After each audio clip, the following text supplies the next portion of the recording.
Mini episode 1327 of the FDH Lounge is brought to you by Sportsology, delivering unconventional columns and webcasts about sports, TV, music, movies, and more. Follow them on the web at sportsology.com. The FDH Lounge. You'll want to schedule your life around it. A long time ago, on a gloomy, wet Cleveland spring night, two men stand alone amidst the late-night drizzle.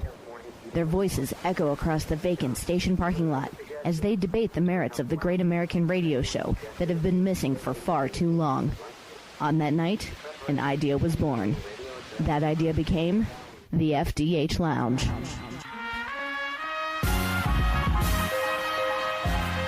Welcome to the FDH Lounge. Hello and welcome to FDH Lounge Mini Episode 1327, the weekly FDH football preview show. I'm FDH Managing Partner Rick Morris here with our preview for Championship Sunday in our 17th year of coverage.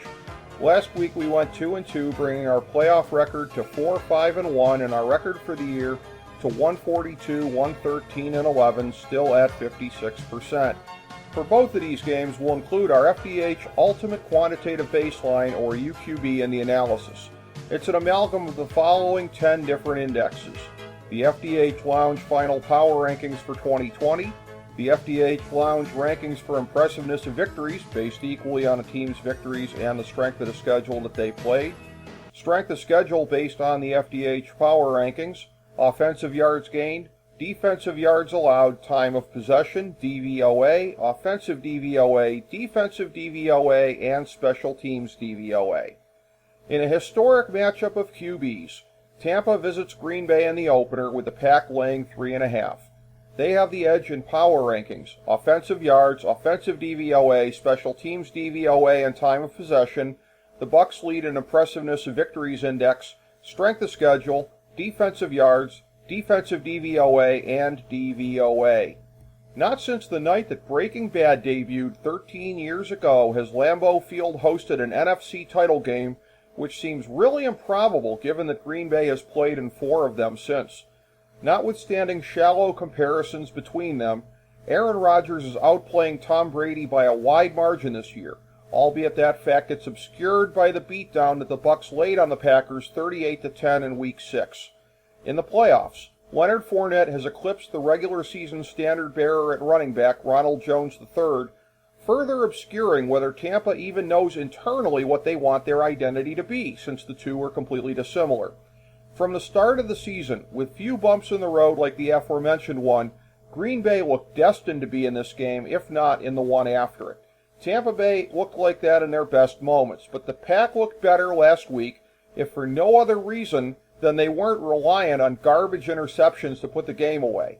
The vaunted eye test says that Green Bay is the play here, thus ensuring that the Buccaneers won't be the first team ever to play a Super Bowl in their own stadium, and that the most experienced star in the history of Championship Sunday, Tom Brady, will take a rare L in this round.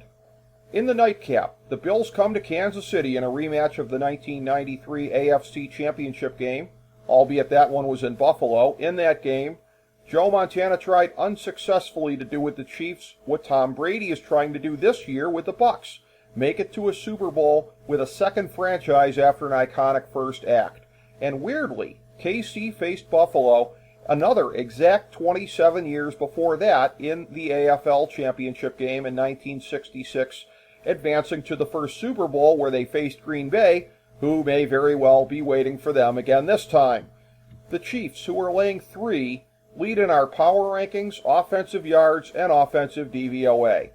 Many people might be surprised to know that Buffalo leads in 7 categories: impressiveness of victories index, strength of schedule, time of possession, defensive yards, defensive DVOA, special teams DVOA, and DVOA. For these purposes, we'll assume that Patrick Mahomes plays Sunday night and is not much diminished, if at all. Also, for these next 2 notes, hat tip to the talented Scott Kasmar at CaptainComeback.blog. Number 1, the only team ever to beat Patrick Mahomes without rushing for 115 yards needed 54 points.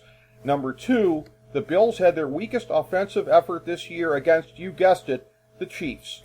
Josh Allen said there'd be no radical changes in offensive philosophy this week, which would be a mistake if true.